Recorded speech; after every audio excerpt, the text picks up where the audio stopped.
तो सबसे पहले मैं ये कहना चाहूँगी कि बच्चों के साथ झूठ बोलना ज़रूरी है। कि एक बच्चा था, कुछ भी उसके मन के अपोज में कुछ होता है तो दीवार पे जाके अपना सर पटकता है। हर एक के लिए सही ये शब्द अलग होता है। तो अगर मुझे किसी को टैकल करना है तो पहले उसकी पेरेंटिंग जर्नी, उसकी चाइल्डहुड की जर्नी मैं समझ गई हूँ। तो हम चाहते हैं जो हमने एक्सपीरियंस किया वो हमारे बच्चे एक्सपीरियंस ना करें, और इस वजह से हम उनको बहुत सारी चीजें देते हैं।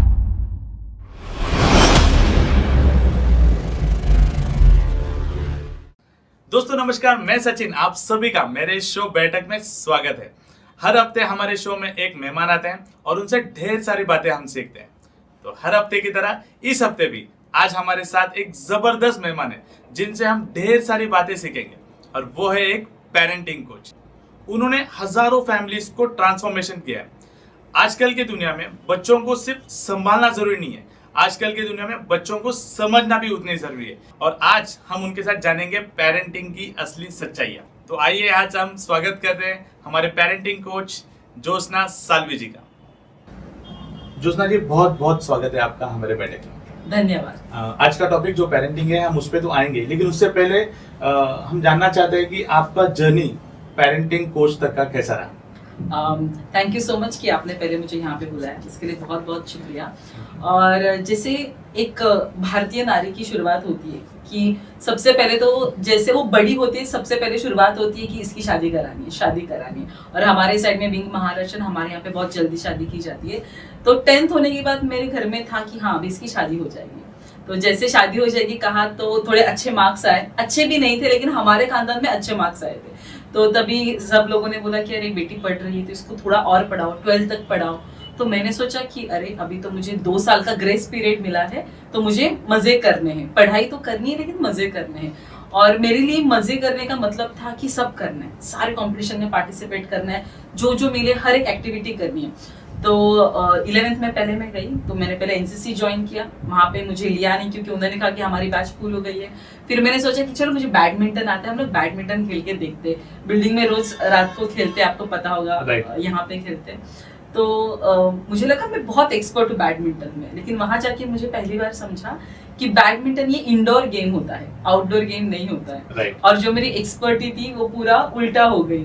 फिर उसके बाद मैंने सोचा कि नहीं कुछ तो करना है, तो सॉफ्टबॉल में हमने किया। 12th में जब सब लोग सिर्फ पढ़ाई के ऊपर फोकस कर रहे थे, मुझे पता था कि मेरे पास ये लास्ट ईयर बचा है तो मुझे कुछ करना है। तो मैंने सॉफ्टबॉल में एनरोल किया, और जब हमारे एग्जाम्स चालू थे तब हम नेशनल्स जाके खेल रहे थे, और हम नेशनल लेवल तक खेल के आए हैं सॉफ्टबॉल। उसके साथ साथ मैंने फेंसिंग किया है डिस्ट्रिक्ट लेवल तक। फिर थोड़े से सर्टिफिकेट घर पे आए, फिर मार्क्स पास भी हो गए। मैं तभी तो मार्क्स खराब आए थे, लेकिन पास हो गई, सर्टिफिकेट्स आए, मेडल्स आए। फिर सब लोगों ने बोला अरे तेरी बेटी पढ़ रही है, मेरी मम्मी को कहा। तो मुझे और 3 साल पढ़ने को मिले, तो मेरा था कि यस अभी 3 साल तो और कुछ करना है। तो फिर जैसे मैं FYSY कर रही थी, तो फिर यूथ फेस्टिवल हो, NCC हो, कोई भी कल्चरल एक्टिविटी, हर एक एक्टिविटी में पार्टिसिपेट करना मेरा एक काम था। कि मजे तो किए, फ्रेंड्स के साथ बहुत मजे किए, लेकिन उसके साथ साथ टीचर्स के साथ भी हम लोग ने मजे किए, क्योंकि हर एक कंपटीशन में जब भी जाते तो टीचर्स से इंटरेक्शन होता है। मैं लगातार 2 साल यूथ फेस्टिवल की कोऑर्डिनेटर थी। वहां जाके हमने बहुत सारे कॉम्पिटिशन्स में पार्टिसिपेट किया, और तब जाके लगा कि हाँ चलो अभी हमने कुछ किया है, अभी मैं शादी के लिए रेडी हूँ। लेकिन उसके बाद ऐसे हुआ कि जैसे शादी तय हुई, फिर उन्होंने भी कहा कि नहीं आपको और पढ़ना चाहिए। तो फिर मैंने जर्नलिज्म किया, MA किया। और बीइंग इंडियन वुमन ऐसा था कि सेफ सिक्योर जॉब करना है। तो वुमेन के लिए सिक्योर जॉब क्या होता है? टीचिंग। तो फिर मैंने टीचिंग फील्ड चूज किया। वैसे जब मैं TY में थी तो मेरे ट्यूशन सर ने हमें कहा था कि ज्योत्सना तू अच्छा सिखाती रहती है सबको, तो ट्यूशन ट्राई कर ले। फिर उन्होंने रेफरेंस दिया था मुझे, सो मैंने क्लासेस से शुरुआत की। 2 साल तक कॉलेज में भी पढ़ाया है। और फिर मेरा था कि MA करेंगे, PhD करेंगे, नेट सेट करेंगे, कॉलेज में प्रोफेसर बनेंगे, सुबह 7 से 12 बजे तक काम करना है, फिर दिन मिलेगा हमें पूरा संसार करने के लिए। और ऐसे जब मैंने शुरुआत करी तब नेट सेट तो हो नहीं रहा था, लेकिन फिर भी मैं लगी थी नहीं हमें करना है, मुझे यही करना है, मेरा यही लक्ष्य है, यही गोल है। और जैसे कर रहे थे तो फिर टीचिंग मुझे अच्छा लगने लगा, मुझे सिखाना बहुत मजा आता है सिखाने में। तो सिखाते सिखाते डोंबिवली छोड़ के मुंबई की क्लासेस तक चली गई। और जहाँ मैं क्लासेस में पढ़ाती थी वहाँ के जो ओनर है सचिन नायकुड़ी सर, चेंबूर में वो क्लासेस है क्वालिटी कॉमर्स क्लासेस करके, वो सर बहुत अमेजिंग पर्सनैलिटी है। उनका ऐसा था कि जितने भी फीमेल टीचर्स मेरे पास है वो हमेशा ग्रो करते रहने चाहिए। तो उन्होंने कॉन्सेप्ट लाई थी हमारे यहाँ पे काउंसलिंग की, और उन्होंने कहा कि आपको काउंसलिंग करनी है, हर एक को काउंसलिंग खुद की करवा के लेनी है। और जैसे मैंने वो सेशन अटेंड किया, पर्सनल 1-to-1 था, तो मुझे लगा कि अरे ये बहुत अमेजिंग है, इससे कुछ मुझे ऐसी चीजें समझी जो शायद एक इंसान ऐसे नहीं समझ पाएगा। तब जाके मैंने सोचा कि अभी मुझे शायद करियर स्विच करना चाहिए। तो ये जो सिक्योर जॉब वगैरह था वो कंसेप्ट बाजू में रह गई, और फिर मैंने उस फील्ड में एंटर किया। वैसे तो मैं रेडी थी कि भाई ये कोर्सेज कहाँ मिलते हैं, मैं पैसे देने को रेडी हूँ और मुझे सीखना है, लेकिन लकीली मुझे ऐसी कंपनी मिली, मेरी कम्युनिकेशन की वजह से उन्होंने कहा कि आप एज ए एम्प्लॉय ज्वाइन कीजिए, हमारे काउंसलर बन जाइए, हम आपको ट्रेन करेंगे। और फिर उन्होंने मुझे बहुत सारे ट्रेनिंग दिए। सो पेरेंटिंग कोच का ट्रेनिंग, जो भी माइंडफुल साइकोलॉजी से रिलेटेड जितने भी ट्रेनिंग है वो सारे ट्रेनिंग हमें उस कंपनी में प्रोवाइड किए। तो जब उस प्रोसेस में थी, मैं अच्छी काउंसलर बन गई, पेरेंटिंग कोच बन गई। तब मैं मदर नहीं थी, फिर भी अच्छी पेरेंटिंग कोच बनी थी। सबसे छोटी वहां पे मैं ही थी उस समय पे। फिर उसके बाद मैं खुद प्रेग्नेंट हुई, और फिर ऐसा था कि अभी पेरेंटिंग कोच हूँ, इतना सारा मैंने पढ़ा है, इतना सारी चीजें मैं लोगों से शेयर कर रही हूँ, तो अब मुझे जॉब करना सही बात है क्या? तो फिर मैं मेरे बच्चे के लिए क्या करूंगी, मतलब कैसे उसको वक्त दे सकूंगी? तो मैंने सोचा कि नहीं, अभी मुझे ब्रेक लेना है, अभी मुझे काम नहीं करना है, मुझे पूरा समय मेरे बच्चे को ही देना है। तब मैंने ब्रेक लिया, और ब्रेक में फिर मैंने सोचा कि अब पूरा समय मेरा बच्चे के साथ जाएगा। During pregnancy, being Maharashtrian again, मुझे थोड़ा रीडिंग अच्छा लगता है, तो मैंने सोचा कि कुछ अच्छे लोगों को पढ़ते हैं, जैसे छत्रपति शिवाजी महाराज के बारे में पढ़ते हैं, अम्बेडकर जी के बारे में पढ़ते, फुले जी के बारे में पढ़ते। ऐसे मेरे पूरे 9 महीने मैंने ऐसे मस्त से प्लान कर लिए थे, और शुरुआत करी छत्रपति शिवाजी महाराज से। और जैसे मैंने पढ़ना शुरू किया ना, एक रियलाइजेशन हुआ। एक होता है ना, एक सटाक से आपको कोई थप्पड़ मार के जगा देता है नींद से, कि अरे ये क्या हुआ, मैं तो इतनी बिगड़ी हुई लड़की हूँ और मैं माँ बनने वाली हूँ, तो इतनी बिगड़ी हुई लड़की होने वाले बच्चे को क्या संस्कार देगी?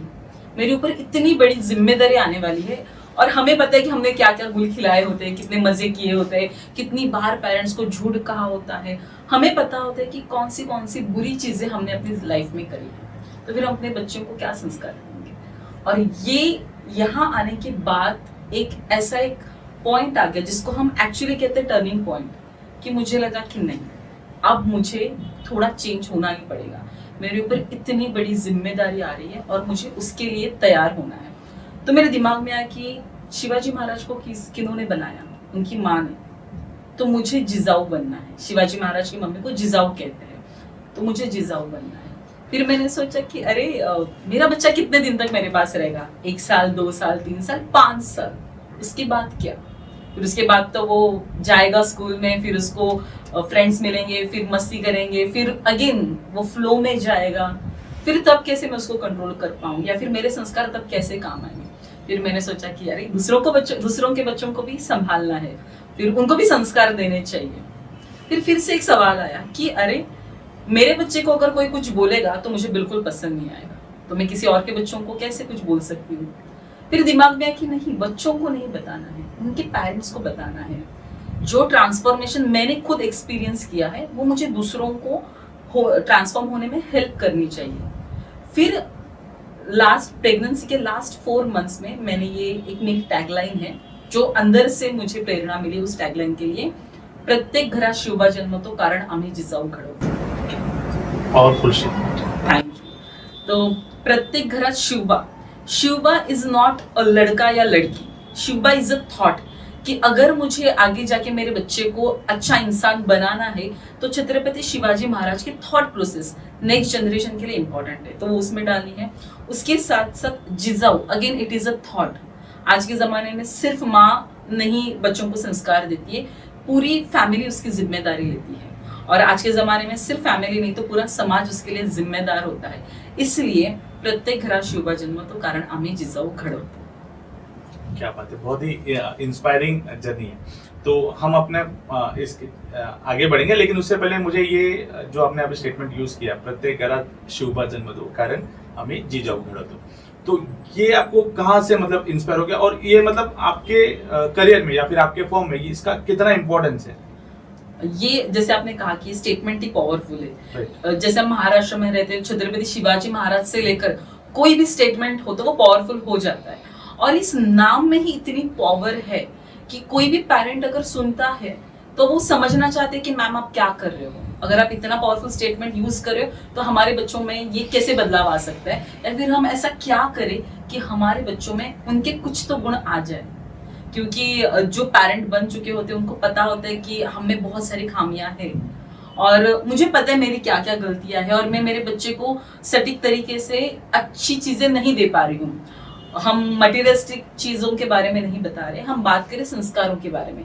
कई बार हमारी गलतियां हो जाती है, लेकिन जब ये स्टेटमेंट सुनते हैं और उनको लगता है कि उनके अंदर आ जाता है कि हमें भी जिजाऊ बनना चाहिए, क्योंकि जैसे मैंने थोड़ी देर पहले कहा कि जिजाऊ एक थॉट है, तो वो थॉट मेरे अंदर होना चाहिए कि जैसे उनकी माँ ने उनको बनाया है। एट द एज ऑफ 14 उन्होंने अपना पहला गढ़ जीता था, और आज के जमाने में 14 साल के बच्चे हमें आईफोन आईपैड मांगते हैं। Right, correct. तो ये जो अच्छे संस्कार थे उसे किस तरीके से हमारे बच्चों के अंदर डालना है, तो ये तरीका हम बताते हैं, इसलिए पावरफुल टैगलाइन हमें बहुत हेल्प करती है। ओके, अभी आप जिजाऊ के बारे में बता रहे थे, ये जिजाऊ आपके फॉर्म में या फिर आप ये जिजाऊ वर्ड को कितना इम्पोर्टेंस देते हो या क्या मायने रखता है आपके लिए? ये एक माँ के लिए बहुत बड़ा शब्द हो जाता है, क्योंकि जब कोई जिजाऊ कहता है तो ऑटोमेटिकली एक आइडियल पर्सनालिटी हमारे सामने आ जाती है, जो बहुत ही पावरफुल है, जो गुड डिसीजन मेकर है, जो अपने बच्चे के लिए कुछ भी कर सकती है, अपने बच्चे को अच्छा बनाने के लिए कुछ भी कर सकती है। अपना बच्चा कहीं पे भी अगर उसका डाउनफॉल शुरू है तो वहां जाके उसको सपोर्ट कर सकती है। बीइंग अ मदर, अगर मैं होम मेकर हूँ या फिर मैं जॉब करती हूँ या फिर मैं बिजनेस पर्सन हूँ, मेरे अलग पावर्स है, लेकिन मैं कहीं ना कहीं कम पड़ जाती हूँ। लेकिन ये जो एक शब्द है जिजाऊ, वो मुझे अलग लेवल की एनर्जी और पावर दे जाता है। सही। अभी आपके बातों से ऐसा लग रहा है आप छत्रपति शिवाजी महाराज से इंस्पायर्ड हो और आप उनके बारे में पढ़े हो, तो आपका जो ड्रेसिंग सेंस है वो थोड़ा सा मॉडर्नाइजेशन में लग रहा है आपको, कि आप अगर उनके संस्कार को या फिर अगर आप महाराज को पढ़ते हैं तो आपका ड्रेसिंग अटायर ऐसा क्यों है, मतलब ट्रेडिशनल होना चाहिए नॉर्मली? सचिन जी, ये सवाल मुझे काफी सारे लोग पूछते हैं, एंड थैंक यू ये सवाल आपने पूछा। सबसे बढ़िया बात ये है कि आज हम हमेशा छत्रपति शिवाजी महाराज को लेकर बहुत सेंसिटिव हो जाते हैं। तो आपने देखा होगा बहुत सारे कार्स के पीछे छत्रपति शिवाजी महाराज का फोटो होता है, बाइक के ऊपर होता है, या फिर हर जगह पे। और कुछ लड़के खुद को मावड़ा कहते हैं और चंद्रकोर लगाते हैं, ठीक है। लेकिन मैं उन सबसे सवाल पूछना चाहूंगी कि क्या वो अपने जिंदगी में अपनी माँ से कई बार बड़ी आवाज में बात करते हैं, ऊंची आवाज में बात करते हैं, कभी उनसे झगड़ा करते हैं, और झगड़े में, देखो झगड़ा करना आम बात है, लेकिन झगड़े में अपनी माँ को उल्टा जवाब देते हैं। और सिर्फ माँ ही नहीं, अपने साथ रहने वाली हर एक फीमेल या फिर हर एक इंसान, क्या वो हर एक इंसान को उतना रिस्पेक्ट देते हैं? तो वो नहीं होता है। अगर मैं अभी यहाँ पे कहूंगी ना कि शिवाजी, तो बहुत सारे लोग ऑब्जेक्शन देंगे, और ये मेरा ऑब्जेक्शन है, क्योंकि शिवाजी कहना मेरे लिए बहुत जरूरी है। हर बार छत्रपति शिवाजी महाराज कहना मेरे लिए जरूरी नहीं है, क्योंकि मेरे लिए उनके संस्कार, उनके विचार मेरे अंदर आने जरूरी है। ये वर्ड से ना उनकी महानता कम होगी, ना उनकी महानता बढ़ेगी। और मैं कौन होती हूँ उनकी महानता कम करने के लिए, या फिर मैं सिर्फ शिवाजी कहूंगी और बहुत एक वचनी से अगर बात करूंगी तो उनके कार्य में या फिर उन्होंने जितनी भी चीजें हमें दी उसमें कोई कमियां नहीं आने वाली है। तो हम ये वर्ड, उनका जन्मदिन, इसको लेके जो अटके हुए हैं उनको बाजू में रखना जरूरी है। और आते हैं मेरे अटायर के ऊपर, तो जिजाऊ और शिवाजी महाराज, ये एक सोच है, तो हमें सोच बदलनी है। आज के जमाने की माँ ऐसी ही है, जिसको पार्टी में जाना है, जिसको अपनी लाइफ भी जीनी है, जिसको मजे करने, जो मंडे टू फ्राइडे काम करेगी, सैटरडे संडे उसको भी रिलैक्सेशन चाहिए, उसको भी गेट टुगेदर में जाना है, उसको भी अलग अलग तरीके के कपड़े पहने, मेकअप करना है, खुद को फ्लॉन्ट करना है। ये सब करते हुए क्या मैं कोई गलत काम कर रही हूँ, अगर नहीं कर रही हूँ, और ये सब करते हुए मैं मेरे बच्चे को क्या सोच दे रही हूँ, ये ज्यादा मायने रखता है और यही चीज मैटर करनी चाहिए। तो आज की माँ और आज के पिताजी या फिर आज के जमाने के हर एक व्यक्ति मॉडर्न ही होंगे, और मॉडर्नाइजेशन में हमें बहुत सारी चीजें अडॉप्ट करनी जरूरी है, लेकिन हमारे संस्कार और हमारी सोच हमें चेंज नहीं करनी चाहिए। सही बात है। अभी आप पेरेंटिंग कोच तो बन गए, तो ये पेरेंटिंग कोच बनने के बाद आपके पेरेंटिंग में क्या बदलाव आया, मतलब? हाँ, जैसे मैंने आपको मेरी जर्नी कही कि जब मैं पढ़ रही थी तब मुझे रियलाइज हुआ कि मैं तो खुद एक अच्छी लड़की हूं ही नहीं, तो मैं माँ कैसे बनूंगी। और पेरेंटिंग का तो एक ही बचपन से हमने सीखा है, या तो बच्चों को मारो या फिर चिल्लाओ, क्योंकि मेरी मम्मी ने हमें दूर से ऐसे नजर उठा के भी देखा तो हमें समझ जाता था कि हमने कुछ गलती करी है, घर जाके बहुत मार पड़ने वाली है, और मारना ही सही तरीका होता है पेरेंटिंग का, या फिर कुछ पनिशमेंट देना ही सही तरीका होता है पेरेंटिंग का। लेकिन जब मेरी खुद की पेरेंटिंग की जर्नी शुरू हुई तब मुझे समझा कि अरे नहीं, बच्चों को समझ के लेना ही सही तरीका होता है पेरेंटिंग का। मैं आपको एक छोटा सा एग्जाम्पल देती हूँ। जब हमारे बच्चे बहुत छोटे होते हैं, जब वो ऐसे सिर्फ रेंगते हैं, तभी हम उनको बॉल देते हैं और वो बॉल ऐसे फेंकते हैं, तो हम खुश होते, तालियां बजाते, अरे वाह मेरे बच्चे ने मस्त बॉल फेंका है। दूसरी बार वो उसके हाथ में और एक चीज आ जाती है और वो फेंकते हैं, हम देखते हैं वो तो मोबाइल है, और फिर हम उसको चिल्लाते हैं, डांटते हैं, ये नहीं फेंकना था। उसको पता ही नहीं मोबाइल क्या होता है और बॉल क्या होता है। उसने तो सोचा क्या कि मैंने पहले कुछ फेंका, सब खुश हो गए, अब मैं और कुछ फेंकूंगा, खुश हो जाएंगे लोग, लेकिन यहाँ पे मुझे चिल्लाने लगे लोग। उसको नहीं पता मोबाइल और बॉल में अंतर क्या है, कौन सी चीज महत्वपूर्ण है। और इसमें आ जाता है पेरेंट्स का रोल, कि पेरेंट को समझना जरूरी है कि अगर इसने ये एक्शन करी है तो इसके पीछे ये क्या सोच रहा है। क्योंकि उसको पता नहीं कि ये मोबाइल 50,000 का है या 15,000 का है, ये इम्पोर्टेंट है, ये डेलिकेट चीज है, ये टूटने वाली चीज है, उसको नहीं पता। तो आज के पेरेंटिंग के ये बहुत इम्पोर्टेंट एसेंस है कि बच्चों की सोच को समझे। ओके, अभी आप ये पेरेंटिंग जब कर रहे हो तो आपको कब ऐसा लगा कि हाँ सच में मैं लोगों की लाइफ बदल रही हूँ? हाँ, ऐसे बहुत सारे मोमेंट्स मेरे लाइफ में आए हैं। पहली बार तो जब मैंने शुरुआत करी थी, तो शुरुआत में चैरिटी बिगिंस एट होम, तो मैंने हमारी बिल्डिंग के कुछ फैमिली में जो फैमिली मेंबर्स थे उनको मैंने कहा कि मैं एक सेमिनार फ्री में अरेंज करूँ, आप आ जाइए। फिर मेरे दोस्त जिनकी शादी हो गई है, जिनको बच्चे नहीं है, जिनकी शादी नहीं हुए हैं, उनको भी मैंने बुलाया, और उसके साथ साथ मेरी मम्मी को मैंने बुलाया और मैंने एक फ्री सेमिनार अरेंज करा था। मैंने उनको बिठाया और जबरदस्ती मेरा सेमिनार उनको सुनाया कि मैं ऐसा ऐसा सेशन ले रही हूँ, पेरेंटिंग ऐसा होता है। ये सुनने के बाद सबने फीडबैक दिया कि तू अच्छा करिए, सब करिए, ये करिए। लेकिन तब मेरी माँ को जब पूछा तो मेरी माँ रोने लगी, उसकी आंखों में आंसू आ गए। वो कहने लगी कि मुझे पता ही नहीं था मेरी बेटी इतनी बड़ी कब हो गई, और उसके सोच ऐसे इतने बदल गए जो मुझे एक्सपेक्टेड भी नहीं था। और ये जब मैंने सुना, वो वीडियो में उसका वीडियो निकाल रही थी, आजकल ये फीडबैक का जमाना है, तो मैं वीडियो निकाल रही थी और वीडियो बनाते बनाते वो वहां पे रो पड़ी। तब मुझे बहुत सबसे बड़ा मोमेंट मेरे लिए वो था कि जब एक माँ मुझे कहती है कि तू अच्छी माँ बन रही है, या फिर तू जो कर रही है बहुत सही जा रही है, वो मेरे लिए बहुत अमेजिंग मोमेंट था। क्या बात है। तो फैमिली का सपोर्ट तो आपके पास हमेशा से रहा होगा, लेकिन आपका ऐसा कोई दोस्त जिसने आपको ये जर्नी में काफी सपोर्ट किया, या उसका काफी सारा योगदान है आपके जर्नी में? जी, मैं बहुत ब्लेस्ड हूँ कि मेरी जर्नी में मुझे बहुत सारे लोगों ने सपोर्ट किया है। सिर्फ एक का नाम नहीं ले सकती मैं, जैसे मैंने कहा कि मेरे वो फ्री सेमिनार में मेरे दोस्त जिनकी शादी हुई है, नहीं हुई है, जिनके बच्चे हैं, नहीं है, वो सब आके बैठ गए। देखो, संडे के दिन आप आधा दिन किसी को दे रहे हो, वो भी कुछ जरूरत नहीं, फिर भी जाके बैठना, तो ये बहुत बड़ी बात होती है। तो वहां से शुरू हो जाते, जो मेरे कॉलेज के दोस्त थे, जो मेरे स्कूल के दोस्त थे, उसके साथ मेरी जर्नी में मुझे बहुत सारे ऐसे गुरु लाभे हैं जिनसे मैंने हमेशा कुछ ना कुछ सीखा है और उन्होंने हमेशा सपोर्ट किया है। और इसमें मैं मेरी दोस्त का नाम लेना चाहूंगी, जो मेरी सबसे खास दोस्त है। हालांकि वो रहती है दूसरे शहर में, लेकिन फिर भी जब भी मुझे कुछ भी जरूरत हो तो मैं उसको मैसेज कर देती हूँ। अभी पेरेंटिंग कोच बनने के लिए मुझे अच्छी माँ बनना है, मैं उससे इंस्पायर हुई हूँ, क्योंकि वो पेरेंट बनने के बाद वो मैं मुझसे पहले पेरेंट बनी थी, तो मुझे हमेशा कहती थी कि ना मेरे बच्चे को मैं ऐसे सिखा रही हूँ, ये मैं ऐसे कर रही हूँ, वो मैं वैसे कर रही हूँ। और मेरा ऐसा था कि अरे प्रगति ऐसी चीजें थोड़ी ना होती है, पेरेंट्स का तो ये कर्तव्य है, तुम्हें ये करना चाहिए। तो उसने कहा कि नहीं, हम अपने बच्चों को खुद से समझदार बनाना चाहते हैं, तो हम सिर्फ उनको पढ़ाई लिखाई तक ही बहुत सपोर्ट करेंगे, उसके बाद उनको इंडिपेंडेंटली खुद के पैसे कमा के खुद की लाइफ बनानी है, हम उनको वैसे सपोर्ट नहीं करेंगे, ये अभी से हम उनको सिखा रहे हैं।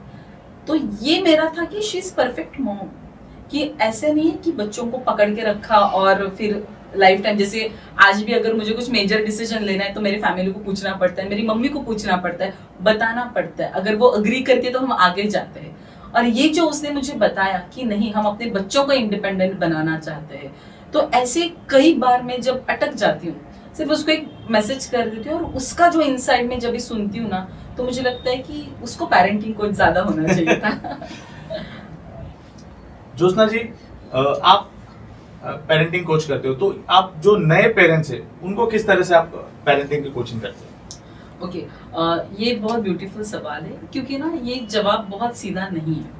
हमें लगता है कि उनको सिर्फ बताना है कि कुछ अच्छे बुक्स पढ़ो, या फिर कुछ अच्छे यूट्यूब के वीडियोस देखो, या फिर सुबह जल्दी उठना है, खाना सही खाना है। ये पेरेंटिंग नहीं है। अगर जब मैं पेरेंट बन रही हूँ तो मेरी खुद की जर्नी एनालाइज करना बहुत जरूरी है। अगर आज मैं देखती हूँ तो मेरे अंदर मेरी माँ की बहुत सारी चीजें हैं जो उसने मेरे साथ बिहेव किया था, सेम टाइप का बिहेवियर पैटर्न मेरा होता है मेरे बच्चों के साथ। तो ये बहुत जरूरी है, जो भी पेरेंट्स बन रहे हैं उनको ये समझना जरूरी है कि उनका चाइल्डहुड कैसा था, उनकी पेरेंटिंग कैसे हुई है। कुछ लोगों का स्ट्रेसफुल होता है, कुछ लोगों का बहुत हैप्पी होता है, कुछ लोगों का बहुत बिंदास होता है, कुछ लोग तो क्राइम बैकग्राउंड से भी आते हैं, ठीक है। और हर पेरेंट चाहता है कि मेरे बच्चे के साथ ये सारी चीजें ना हो।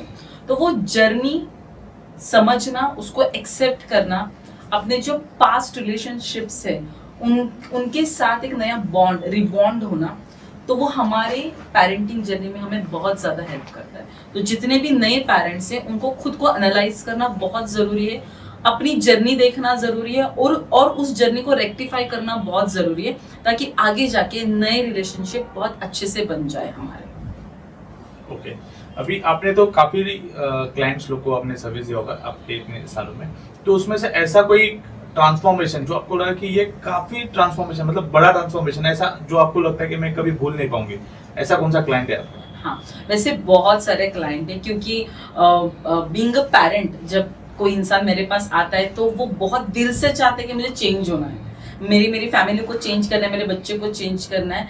तो ऐसा में बहुत कम लोग हैं जो चेंज नहीं हुए, बहुत ज्यादा तरीके के लोग चेंज हुए। फिर भी उसमें से एक जर्नी ऐसी है कि कुछ पहचान वाले पहले मुझसे जुड़े थे, तो उनमें से पिताजी को था कि मेरी बीवी और मेरी बच्ची तो चेंज हो ही नहीं सकती, और वो मुझे पहले से जानते थे। तो उनका था कि ये लड़की, मतलब मैं, ये लड़की क्या ही बताएगी और क्या ही चेंज करेगी। और उनकी बेटी बहुत जिद्दी थी, बहुत ज्यादा जिद्दी थी। तो मैंने मम्मी और बेटी के सेशंस लिए, और उनको 2 सेशंस लगे, उनके सेशंस लिए, सब चेंज हुआ। और मेरे सेशन के बाद विद इन 7 डेज चेंजेस आपको दिख जाते हैं, और 1 महीने में बहुत ज्यादा ट्रांसफॉर्मेशन हो जाता है। तो मैंने अपना काम किया, सब हो गया। फिर वो भाई साहब का मुझे फेसबुक मैसेंजर पे मैसेज आया कि ज्योत्सना तूने क्या कर दिया, मेरी बेटी और मेरी बीवी दोनों चेंज हो गए हैं, और ये मुझे बहुत अच्छा लग रहा है।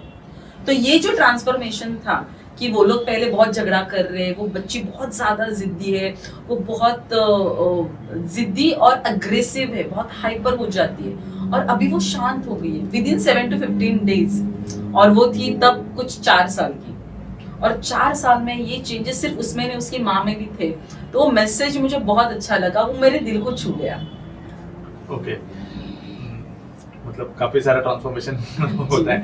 तो अभी समझो कोई ऐसा किसी भी चैलेंजिंग केसेस को आप किस तरीके से टैकल करते हो, अगर कोई चैलेंजिंग सिचुएशन आता है तो? जी, ये साइकोलॉजी है। तो ये कोई एक फॉर्मूला नहीं है कि आप चाय बनाओ तो उसमें 2 चम्मच शक्कर या फिर 1 चम्मच चीनी, चाय पत्ती डालो, फिर एक चम्मच दूध डालो, ऐसे नहीं होता है। हर एक इंसान अलग होता है, हर एक की पेरेंटिंग जर्नी अलग होती है, हर एक के लिए सही ये शब्द अलग होता है। तो अगर मुझे किसी को टैकल करना है तो पहले उसकी पेरेंटिंग जर्नी, उसकी चाइल्डहुड की जर्नी मैं समझ के लेती हूँ। क्योंकि अगर आज उसके लाइफ में कुछ प्रॉब्लम्स है अपने बच्चे को लेकर, जो भी डिफिकल्टीज है ना, वो इस वजह से है क्योंकि उसके लाइफ में कुछ डिफिकल्टीज थे जो वो सॉल्व नहीं कर पाया है। नाउ बीइंग अ पर्सन, मैंने बहुत सारे अनसॉल्व्ड इश्यूज अगर मेरे माइंड में है तो वो इम्पैक्ट करते हैं मेरे करंट लाइफ के ऊपर, और करंटली अगर मेरे साथ कोई बच्चा है तो उसके ऊपर डायरेक्टली इम्पैक्ट करते हैं। क्योंकि बच्चों के ऊपर स्ट्रेस निकालना ये तो बहुत सालों से चलता आ रहा है। हमने भी बहुत मार खाई है, जब भी मम्मी गुस्से में होते तो हम मार खाते, बड़ा भाई गुस्सा होता तो हम मार खाते हैं, और आज भी सेम चीजें होती है। और आज का स्ट्रेस लेवल तो बढ़ गया है, तो डायरेक्टली इम्पैक्ट उस बच्चे के ऊपर होता है। तो अगर कोई भी एक क्रिटिकल सिचुएशन मेरे पास आता है तो बच्चों के प्रॉब्लम से ज्यादा मैं उस पेरेंट की लाइफ की जर्नी जानती हूँ, समझती हूँ और अकॉर्डिंगली उनको गाइड करती हूँ। ग्रेट। अभी ये जो वर्ल्ड है ये ग्रो हो रहा है, वेस्टर्न की तरफ बढ़ रहा है, लेकिन आपको लग रहा है कि जो इंडियन पेरेंट्स आज के तारीख में ऐसे कौन सी गलती कर रही है पेरेंटिंग में? हाँ, ये भी सही सवाल है। हम जब छोटे थे ना तो हमारे समय कैसा था, लिमिटेड सोर्सेस थे, ये इतना ही करना है, ये ऐसे ही करना है, और हमें आदत थी कि जो यूज की हुई चीजें हम वो यूज करेंगे, जैसे कि कपड़े बड़े भाई बहन के, रिलेटिव्स के, बुक्स किसी और के हम लेते थे, और वो हम हमारे बाद भी कोई और यूज करता था। तो हमारे मन में हमेशा रहता था कि यार मुझे कोई नई चीज हमेशा नहीं मिली। और अब भी हम इतने कैपेबल बन गए हैं तो हम चाहते हैं जो हमने एक्सपीरियंस किया वो हमारे बच्चे एक्सपीरियंस ना करें, और इस वजह से हम उनको बहुत सारी चीजें देते हैं। जैसे कि मुझे टीवी देखने को नहीं मिलता तो आज हमारे घर में हॉल में टीवी होता है, बेडरूम में टीवी होता है, फिर मेरे बच्चे के पास एक अलग मोबाइल होता है, फिर वो जो कहता है कि उसको ये चाहिए हम तुरंत उसको दिला देते हैं, वो चाहिए हम तुरंत उसको दिला देते हैं। तो एक पेरेंट को समझना बहुत जरूरी है कि लाड में और उसको बिगाड़ने में एक थीन लाइन होती है। हर एक चीज बच्चे को देना जरूरी नहीं है। तो आज के मॉडर्न जमाने में जहाँ पे हम सारी चीजें हमारे सामने अवेलेबल है, बच्चों के अंदर वैल्यूज डालना जरूरी है कि अगर वो मोबाइल यूज करे तो उसकी एक्चुअल वैल्यू क्या है, उसकी प्राइस नहीं, मोबाइल यूज करने की वैल्यू, टीवी नहीं, टीवी देखने की वैल्यू क्या है, क्यों देखना चाहिए, कितना देखना चाहिए। तो मॉडर्नाइजेशन में पेरेंट का बहुत मिसअंडरस्टैंडिंग है कि बच्चों को फ्रीडम देना ही अच्छी पेरेंटिंग है, बच्चा जो चाहे वो करना अच्छी पेरेंटिंग है, लेकिन ऐसा नहीं है। बच्चे को समझना, उसको हर एक चीज की वैल्यू समझाना, ये सही तरीका होता है पेरेंटिंग का। ग्रेट। अभी आप जो सेशन लेते हो इसका एवरेज ड्यूरेशन कितना होता है, मतलब प्रोसेस का? जी, सबसे पहले तो मैं कहती हूँ कि पेरेंटिंग एक फैमिली के लिए होती है। तो व्हेन आई से a family, it means mummy papa, mummy के मम्मी पापा, उनके सगे भाई बहन एंड उनके स्पाउसेस, पापा के मम्मी पापा, उनके सगी भाई बहन और उनके स्पाउसेस होना जरूरी होता है। क्योंकि मेरे बाद अगर मेरे बेटे के ऊपर किसी का इन्फ्लुएंस है तो वो होता है मामा, वो होता है चाचा, वो होती है बुआ, वो होती है मौसी। तो इन सबको समझना जरूरी है कि एक बच्चे को अगर सही तरीके से कुछ सिखाना है, समझाना है, तो वो सब जो होते हैं वो सेम पेज पे होने बहुत जरूरी है। तो इसके लिए पूरी फैमिली होना जरूरी है। उसके साथ साथ एक सेशन 2.5 से 3 घंटे का होता है, और उस सेशन में वो एक बड़ी अच्छी प्रोसेस होती है। उसमें हम 2 तरीके के मेडिटेशन लेते हैं। जैसे मैंने थोड़ी देर पहले कहा, एक मेडिटेशन होता है कि आपके जो भी चाइल्डहुड ट्रॉमास है उसको कैसे हम लोग अपने माइंड में सेटल कर दे, और उसके बाद अब तक की जर्नी में हमारे बच्चे के साथ जितने भी डिफरेंसेस हुए हैं उसको कैसे रिबॉन्ड करे और आगे का हमारा जो भी रिलेशन है वो अच्छा बनाए। आपको एक बात बताओ सचिन जी, बताओ। पेरेंटिंग का कोई भी सेशन होता है ना, तो उसके बाद सिर्फ वो पेरेंट्स और बच्चों के बीच के रिलेशनशिप अच्छे नहीं होते हैं। बीइंग अ पर्सन, मेरा हर एक के साथ रिलेशनशिप अच्छा हो जाता है, चाहे वो मेरी बीवी हो, मेरे पति हो, भाई बहन हो, मम्मी पापा हो, सास ससुर हो।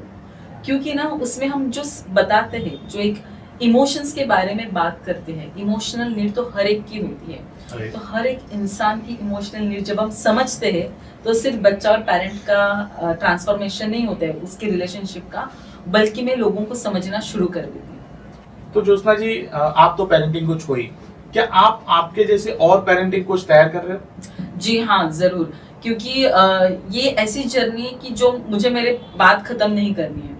तो मैं चाहती हूँ कि ऐसे बहुत सारे पेरेंटिंग कोच में प्रिपेयर करूँ, रेडी करूँ कि वो और जगह जाके लोगों को और समझाए।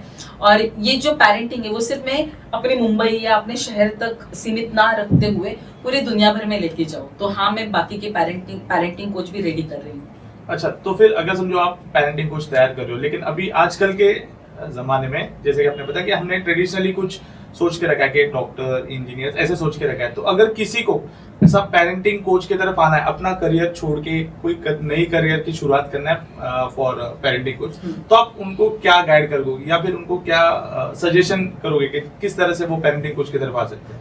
ओके, सबसे पहली बात तो सिर्फ ये मजेदार लगता है इसलिए यहाँ पे नहीं आना है, या फिर बहुत सारे लोग करियर स्विच करते हैं पैसा देख करके कि इसमें बहुत अच्छा पैसा है, बहुत मजा आएगा, बहुत सारे लोग आएंगे, इतने सारे क्लाइंट होंगे, क्योंकि हर एक इंसान पेरेंट तो है, तो मेरे क्लाइंट कभी खत्म नहीं होने वाले हैं।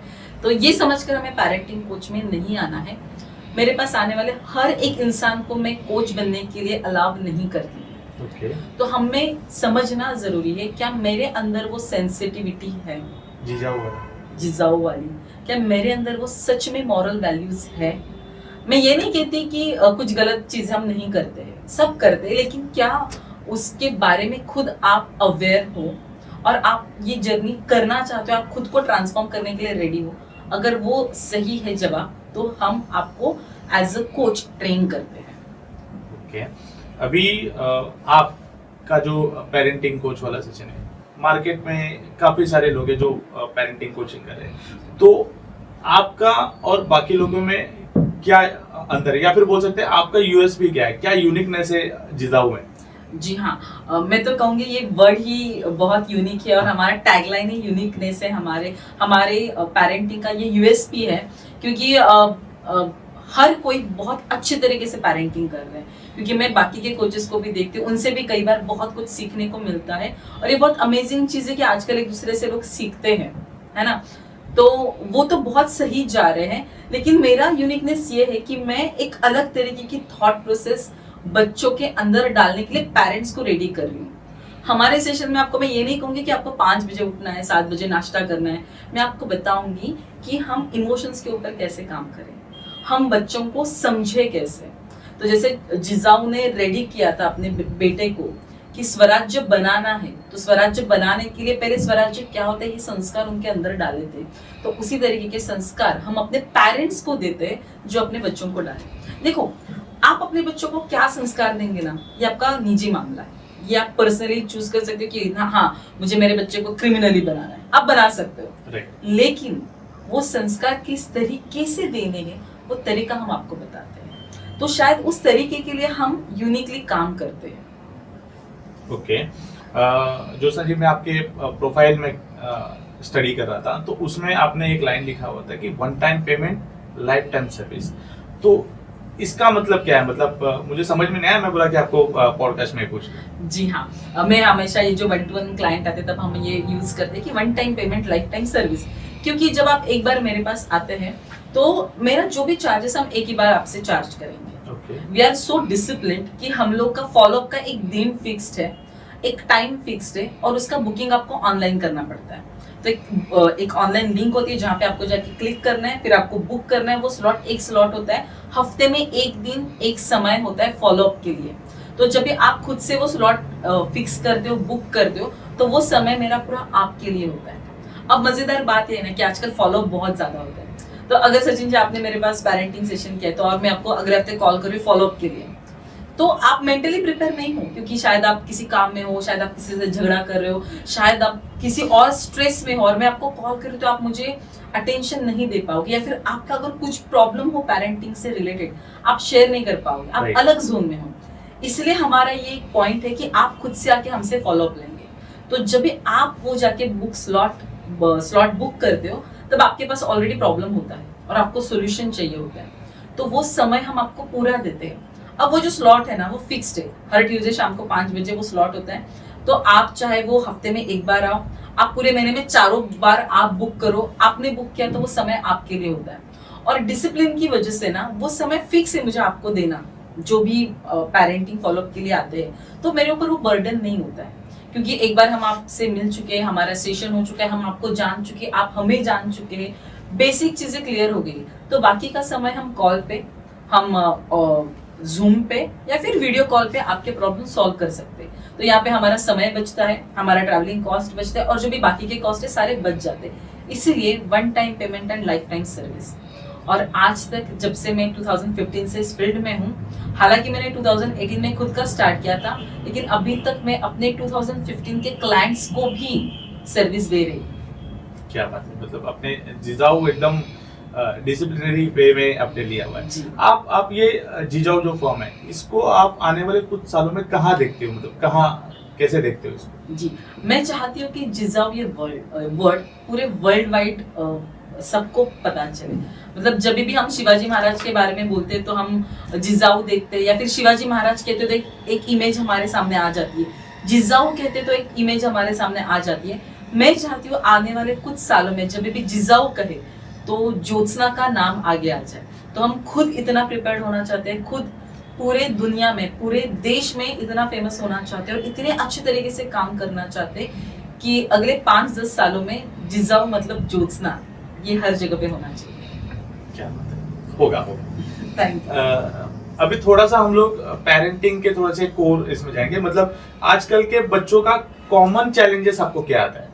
देखो 3-4 एक कॉमन चैलेंजेस है, जैसे कि मोबाइल एडिक्शन है, या फिर बहुत अग्रेसिव है, या फिर खाने की बहुत गलत हैबिट्स उनको है। ये 3-4 हमेशा के प्रॉब्लम्स है बच्चों के, और पेरेंट्स हमेशा मुझे यही कहते हैं कि अरे मेरा बच्चा ना मोबाइल के अलावा दिखता ही नहीं। अभी रिसेंटली एक केस मेरे पास आया था कि वो बच्चा मोबाइल पे है, दिन भर मोबाइल पे है, जब भी बैटरी खत्म होती है चार्जिंग को लगाता है, टीवी में बैठ जाता है, टीवी के सामने थोड़ा टाइम टीवी देखेगा, फिर बैटरी चार्ज हो गई तो फिर से मोबाइल हाथ में लेगा। और ये बहुत कॉमन प्रॉब्लम है आज के ज़माने में, और इसको सॉल्व करने के लिए हमने अच्छी तरीके से जिम्मेदारी उठाई है। अच्छा, अभी जैसे कि आपने बताया, यही क्वेश्चन को मैं थोड़ा सा एक्सटेंड करना चाहूँगा कि आजकल के बच्चों को मैंने देखा है कि अगर खाना खाना है तो उसकी मम्मी मोबाइल ला के देती है, फिर वो खाना खाता है। फिर अगर कुछ काम नहीं है, अगर वो रोने लगा तो उनको मोबाइल दिया, वो रील स्क्रॉल करते करते उसका रोना रुक जाता है। तो ये मोबाइल का एडिक्शन आजकल कुछ ज्यादा बढ़ गया है, तो इसका क्या रीजन है? मतलब हाँ, सबसे पहले तो जब मैं कहती हूँ या फिर कोई पेरेंट्स मुझे कहता है कि अरे मेरा बच्चा बहुत ज्यादा मोबाइल में है, बहुत ज्यादा मोबाइल देखता है, तो मेरा सबसे पहला सवाल ये होता है पेरेंट्स को कि उसके हाथ में पहली बार मोबाइल किसने दिया? तो पेरेंट ने दिया था। जैसे अभी आपने कहा कि बच्चा रो रहा है तो फटाक से मोबाइल दिखा दो, खाना नहीं खा रहा है तो मोबाइल दिखा दो, उसको स्क्रॉल करवाओ, या फिर वो कुछ सुन नहीं रहे तो उसको मोबाइल दिखा दो, ट्रैवलिंग कर रहे हैं तो मोबाइल दिखा दो। तो हमने अपने तरीके से खुद को कंफर्टेबल है तब मोबाइल दिया है, लेकिन जब भी वो बच्चा उसकी आदत लग चुकी है तब हमें लगता है कि अरे इसको तो एडिक्शन हो गया है, अब इसको कैसे छुड़ाए। तो जब आपके बच्चे को आपकी जरूरत है, जब वो रो रहा है तो उसको प्यार से, शांति से समझा के थोड़ा अलग तरीके से शांत करना जरूरी था, लेकिन तभी हमने मोबाइल दिया। वो खाना नहीं खा रहे, बच्चे खाना नहीं खाते तो सालों से चला रहे। जब मोबाइल नहीं भी थे तभी भी बच्चे नहीं खाना खाते थे, लेकिन फिर भी मुझे याद है कि मेरी दादी या फिर मेरी मम्मी या फिर मेरे पिताजी हमेशा ये समझ के खाओ, ये मम्मी के लिए खाओ, ये पापा के लिए खाओ, हमारे पीछे घूम घूम के हमें खिलाते थे। आज की मम्मी या फिर आज के जो पेरेंट्स, कंपलसरी नहीं कि मम्मी, कई बार पापा खाना खिलाते, दादा दादी खाना खिलाते, तो खुद की ईज के लिए हम उनको मोबाइल देते हैं और फिर उनका वो एडिक्शन हो जाता है। तो मोबाइल एडिक्शन का सबसे मेन रीजन होता है कि उनको कंपनी चाहिए, वो बहुत अकेले फील करते हैं इंटरनली, और इसलिए उनको कौन चाहिए? कोई तो मजेदार चीज सामने चाहिए जो उनको समझ के ले, तो उनका बॉन्डिंग हो जाता है। और फिर वो चाहे वो गेम हो, चाहे वो रील्स हो, चाहे वो वेब सीरीज हो, अगर बड़े लोग हैं तो मूवीज हो, वेब सीरीज हो, वो उसमें अटक जाते हैं, उनके अलावा वो रह नहीं सकते। तो अगर किसी का अगर मोबाइल एडिक्शन आपको दूर करना है तो उसके साथ पर्सनली अटैच्ड होना बहुत जरूरी है। उनका जो मेंटल लोनलीनेस है उसको दूर करना बहुत जरूरी है। राइट, मतलब आप बोल रहे हो कि उनके इमोशनल नीड्स को थोड़ा बहुत समझे। तो मतलब आप कुछ बता सकते हैं कि नॉर्मल पेरेंट्स को अगर समझो किसी की इमोशनल नीड्स को समझना है, पहले बात तो समझेंगे तो उसके ऊपर मतलब पेरेंट्स कुछ काम कर पाएंगे। तो अगर किसी बच्चे का इमोशनल नीड्स समझना है तो क्या करना पड़ता है?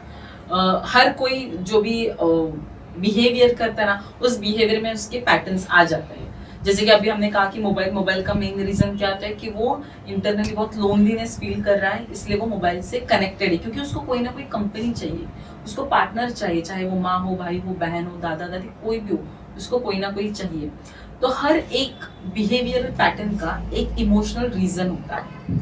जब भी हम कोई प्रॉब्लम के बारे में बात करते हैं ना, तो वो प्रॉब्लम रूट कॉज नहीं होता है, प्रॉब्लम का रूट कॉज कुछ और होता है। और आज के जमाने में जितने भी बिहेवियरल प्रॉब्लम्स हैं उनका रीजन इमोशनल होता है। तो हमें हर एक प्रॉब्लम के इमोशनल रीजन तक जाना बहुत जरूरी होता है, उस इमोशंस को समझना जरूरी होता है। और जैसे मैंने कहा कि मोबाइल तो कॉमन है मोबाइल वाला, लेकिन आपका मोबाइल यूज करने के लिए आपका इमोशनल रीजन अलग हो सकता है। राइट। कॉमन ये है कि वो लोनली फील करते हैं, लेकिन आपका कुछ अलग हो सकता है रीजन, तो मुझे वो समझना जरूरी है। और जैसे मैंने कहा कि ये साइकोलॉजी है, it varies person to person, हर एक इंसान के लिए अलग होती है। तो आपकी फैमिली का स्ट्रक्चर क्या है, आपका फैमिली बैकग्राउंड क्या है, इसके हिसाब से आपके प्रॉब्लम्स, इमोशनल प्रॉब्लम्स कनेक्टेड होते हैं। जैसे कि मैंने कहीं पे एक अच्छा केस सुना था किसी और पेरेंटिंग कोच का, कि एक बच्चा था, वो जैसे बड़ा हो गया ना, तो वो हमेशा कुछ भी उसके मन के अपोज में कुछ होता है तो दीवार पे जाके अपना सर पटकता था। क्या बात? हाँ, और ये समझ नहीं आ रहा था किसी को कि क्या हुआ। फिर उसको साइकेट्रिस्ट के पास लेके गए, फिर उनके पेरेंट्स की पूरी जर्नी एनालाइज की, तब समझा जब वो माँ प्रेग्नेंट थी तभी उसके फैमिली वाले, बहुत पुरानी बात है, तो जब भी बहुत सारे प्रॉब्लम्स हुआ करते थे फैमिली में, सास बहू में, तो उसका पति और उसकी सास उसके, जब वो प्रेग्नेंट थी तो उसके पेट के ऊपर मारते थे। तो बच्चे को आदत थी कि सर को कुछ ना कुछ लगा के लेना है। तो जब वो बच्चा पैदा हुआ तो उसको कुछ अनईजी लगता था, वो अपना सर पटकता था। इसीलिए मैं जब भी पेरेंटिंग करती हूँ ना, तो फैमिली होना बहुत जरूरी है, ताकि मैं वो फैमिली स्ट्रक्चर समझूं और अकॉर्डिंगली उनको सर्विस दे सकूं। ज्योत्सना जी, आजकल के जो पेरेंट्स है, इनको लव और स्टबर्ननेस का बीच का फर्क नहीं समझ आया, तो आप कैसे डिफाइन करोगे ये दोनों के फर्क को? जी, ये तो सवाल बहुत अमेजिंग है, क्योंकि ना हम ये समझते ही नहीं है कि प्यार क्या होता है और जिद क्या होती है। तो हमारा बच्चा कोई भी बिहेव करता है ना, उसका एक ना रीजन होता है, और उस रूट कॉज को समझना बहुत जरूरी है। तो मैं आपको पूछती हूँ कि आपको क्या लगता है कि जिद का रीजन क्या हो सकता है? अभी हम इतने इमोशंस के बारे में बात कर रहे हैं, तो आपको क्या लगता है कि किसी चीज का इमोशनल रीजन क्या हो सकता है? अगर मुझे कोई चीज मिला नहीं तो इरिटेट हो जाते हैं, मतलब। हाँ, तो स्टबॉर्ननेस क्यों होता है पता है? अगर मेरा बच्चा स्टबॉर्न है तो उसके पीछे ना उसका एक फियर है, और वो फियर होता है कि मैं गलत ना हो जाऊं। ओके। हाँ, अभी मैं आपको और अच्छे तरीके से समझाती हूँ। आप, हमारे घर में पेरेंट्स है, बड़े हैं, चाचा बुआ काका जो भी है, आप हमारे फैमिली में कोई ना कोई एक इंसान ऐसे रहेंगे बड़े, जो कहेंगे जो मैं कहूंगा वही होना चाहिए, बराबर, ये ऐसा ही होना चाहिए। वो बहुत स्ट्रिक्ट रहते हैं, उनका होता है कि मैं जैसे कहूंगा वो सही है और वही सबने फॉलो करना चाहिए। तो ये क्यों होता है पता है? एक तो बड़े होते हैं, तो उनके अंदर एक रिस्पॉन्सिबिलिटी होती है कि भाई मैं गलत नहीं होना चाहिए, जो मैं कहूंगा वो सही होना चाहिए।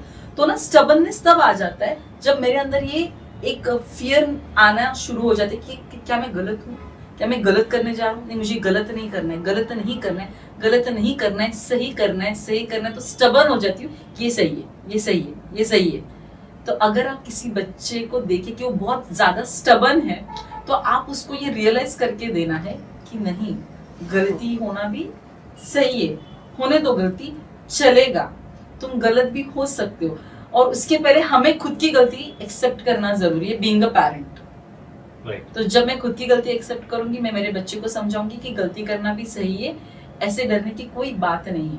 और फिर उसका स्टबर्ननेस कम हो जाता है कि वो स्टबर्न क्यों है, क्योंकि उसको डर है कि कहीं मैं गलत ना हो जाऊं। और ये स्टबर्ननेस कैसे बढ़ता है?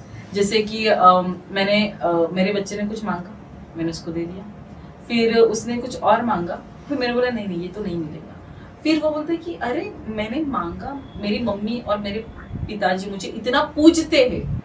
आज के जमाने में बच्चों को हमने भगवान बना के रखा है कि मेरा बच्चा जो बोलेगा वो उसको देना है, जो करना है उसको, मतलब उसकी हर एक चीज, हर एक इच्छा पूरी करनी है। तो अगर मैंने कुछ कहा तो मेरे मम्मी पापा मना कैसे कर रहे हैं? तो इसलिए वो रोना स्टार्ट कर देगा, और हम क्या करते हैं, चुप रहा, इसलिए उसको वो चीज दे देते हैं। फिर हम मॉल में जाते तो वहां उसको कुछ चाहिए, हमारे पास हर बार पैसे हो ये जरूरी नहीं होता है, या फिर हमें पता है कि इस चीज की जरूरत तो नहीं है तो हम उसको मना कर देते हैं। फिर उसको लगता है कि अरे अब तो मजा आएगा क्योंकि मैंने थोड़ा रोया तो मुझे ये चीज मिल जाती है। तो वो मॉल है ना, घर में रोने से काम चल जाता है, तो मॉल में क्या करना है, मैं तो गलत नहीं हो सकता, तो ये चीज अगर मांगी तो मुझे मिलनी चाहिए, तो मिलने के लिए मैं वहां पे जोर जोर से रोना, फ्लोर पे गिर जाना, ये सब मैं कर लेता हूँ और फिर मुझे वो चीज मिल जाती है। तो कई बार पेरेंट्स को समझना जरूरी है कि बच्चे के अंदर ये समझ डाले कि हर बार जो वो कहता है वो सही नहीं होता है और वो समझना जरूरी है। अब प्यार को हम जिद बना देते हैं, तो अगर मेरा बच्चा स्टबन भी है ना तो उसको हर बार मारने की या चिल्लाने की जरूरत नहीं है। मैं ऐसे नहीं कहूंगी कि मारना चिल्लाना जरूरी नहीं है, हर एक बच्चा अलग होता है, हर एक पेरेंट का तरीका अलग होता है, वो अपने अपने तरीके से जाए। लेकिन अगर आप देखेंगे बच्चा कितना भी जिद्दी हो, आप उसको बहुत प्यार से समझाएंगे ना, बहुत ज्यादा पेशेंस रख के, वो बच्चा समझ जाता है। हम स्ट्रेस्ड होते हैं, ऑलरेडी हमारे लाइफ में 100 चीजें चालू होती है, हमारे मन में बहुत सारी चीजें चालू होती है, और जब वो बच्चा कोई जिद कर रहा है या फिर कुछ गलत हरकत कर रहा है ना, तो उसको समझाने का हमारा पेशेंस खत्म हो जाता है और इसलिए हम चिल्ला देते हैं। तो अगर आपकी बच्चा आपके मन में जो है वो करे, उसके लिए आपके अंदर वो बहुत ज्यादा पेशेंस होना जरूरी है और उतने ही प्यारे तरीके से आपको उसको समझाना जरूरी है। अगर आप अपना पेशेंस लेवल बढ़ाएंगे, आप ऑब्जर्व करेंगे, आपके प्यार से आपका बच्चा हर एक चीज, हर एक बात मान रहा है। क्या ग्रेट। अभी देखो कैसा होता है आजकल का जो पेरेंट्स है, और जब वो बच्चों से कम्युनिकेट करने की कोशिश करते हैं, लेकिन ड्यू टू जनरेशन गैप वो ठीक से कम्युनिकेशन नहीं कर पाते, तो इसके ऊपर पेरेंट्स कैसे काम करें? ये तो बहुत बढ़िया है, क्योंकि मेरी मम्मी भी हमेशा कहती कि हमारे जमाने में ऐसा था, जब मैं तुम्हारे साल की उम्र की थी तो मैं ये करती थी।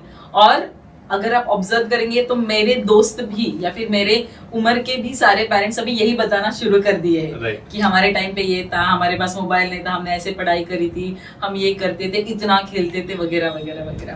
तो generation gap is a myth. Generation gap करके कोई चीज होती ही नहीं है, क्योंकि अगर जनरेशन गैप है तो आपने ऐसे भी एक दादाजी देखे होंगे जो हमेशा बच्चों के आजू बाजू रहते हैं, बरोबर है ना। वो दादाजी ऐसे होते कि वो बच्चों के साथ भी रहते हैं, वो घर में सारे जो यंगस्टर्स हैं उनके भी फेवरेट होते हैं, और जितने बड़े लोग हैं उनके भी फेवरेट होते हैं। तो उनका तो कितना बड़ा जनरेशन गैप होना चाहिए, फिर उनके साथ कैसे सब अटैच होते हैं। एक छोटा बच्चा होता है, वो बच्चा अपने उम्र के लोगों के साथ भी कनेक्टेड है, बड़े लोगों के साथ भी कनेक्टेड है, यंगस्टर्स के साथ, बड़े लोग जैसे हमारी उम्र के 40-50 साल के लोगों, उम्र वाले लोगों के साथ भी कनेक्टेड है, और बूढ़े लोगों के साथ भी कनेक्टेड है, दादा दादी वाले।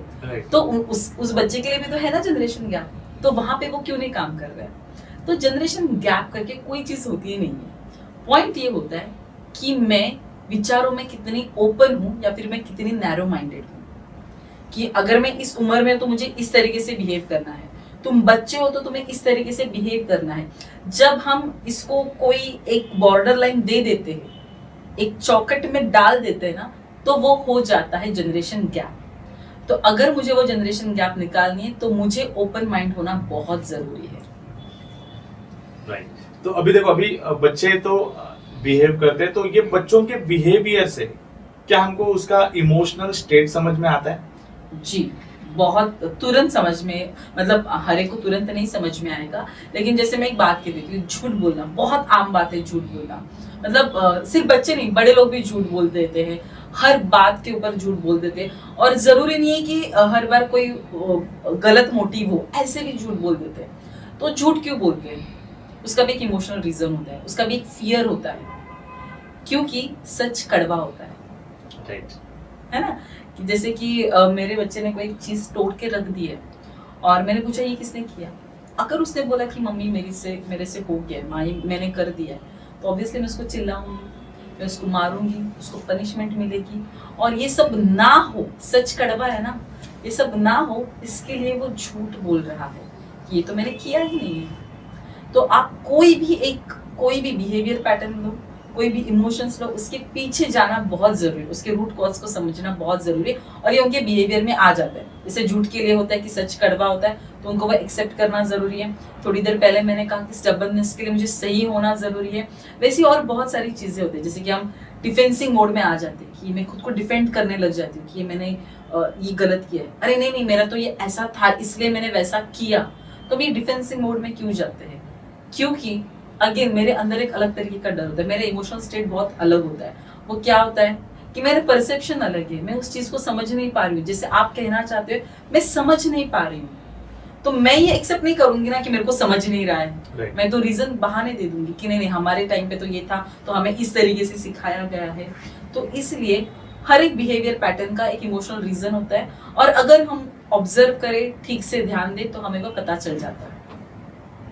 ओके अभी देखो मतलब अभी मैं वापस वही बताऊंगा कि हमारे जनरेशन में कि ऐसा होता था कि पेरेंटिंग मतलब मम्मी हाँ। और डैड यूजुअली कमाने के लिए जाते हैं। तो आजकल के जनरेशन में क्या आप देख रहे हो कि डैड इक्वली सपोर्ट कर रहा है या फिर पेरेंटिंग में इन्वॉल्व हो रहा है?